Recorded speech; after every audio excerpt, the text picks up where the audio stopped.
In the South Bay, the 49ers have called Santa Clara home for a full decade now. And in that time, they've really flexed their muscle with political spending. This year, the team has spent more than $2 million to support 4 Santa Clara City Council candidates.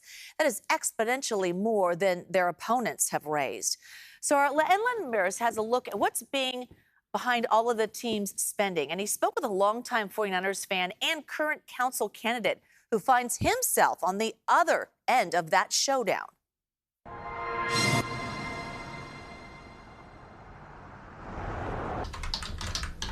It pops up at like the craziest times. David Curtis says he was ready for a competitive race for the Santa Clara City Council, but he says a series of negative TV ads paid for by the 49ers and showing up on voters' social media platforms in recent weeks have crossed a line. Gilmore doesn't have Santa Clara's best interest at heart. Neither does her crony David Curtis. Well, I'm new to politics, so when I first saw it, I knew it was going to be coming. But the lies, there was nothing that they could find. So it was just off-putting as well as, I worried what my son was going to see in school and what was going to happen to him and his friends.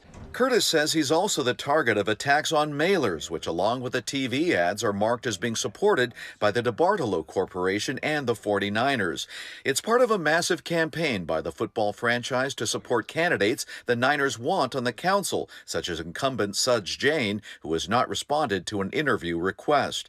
The 49ers are spending over $2 million in this election to oppose candidates like Curtis, whose campaign is spending about $50,000, including about $20,000 of his own money. We've never seen in most cities millions of dollars spent on city council seats. John Pellicero is a specialist in urban politics and government at the Marcellus Center for Applied Ethics at Santa Clara University. The problem is that the voters deserve better. If a real approach to ethical campaigning was underway, we wouldn't see these kinds of negative ads. There'd be ads pushing more for, what are the positive ideas that these candidates have in running for office. Basically, this is another effort by the 49ers to continue to own a majority of the seats on the city council. The 49ers also declined our request for an interview, but sent us a statement that reads, quote, "Our organization is proud to continue to support a diverse slate of candidates running for city council this year.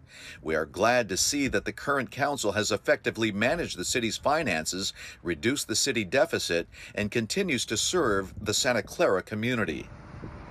Curtis thinks he's the subject of negative ads because he comes from a business background and plans to scrutinize the 49ers' operation and finances at Levi Stadium, which is owned by the city of Santa Clara. The other thing that's hard is I'm a 49er fan. I have season tickets. They're using my money against me.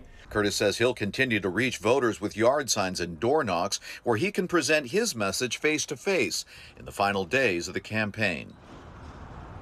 This is not the first election where the 49ers have gotten involved. In 2022, Mayor Lisa Gilmore narrowly won re-election over Councilmember Anthony Becker, even though he was backed by the Niners and outraised Gilmore 8-1.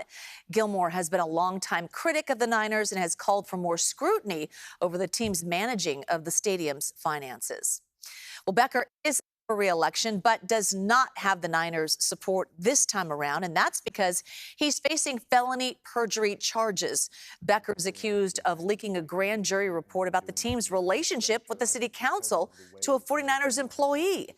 Jury selection for that trial began this week.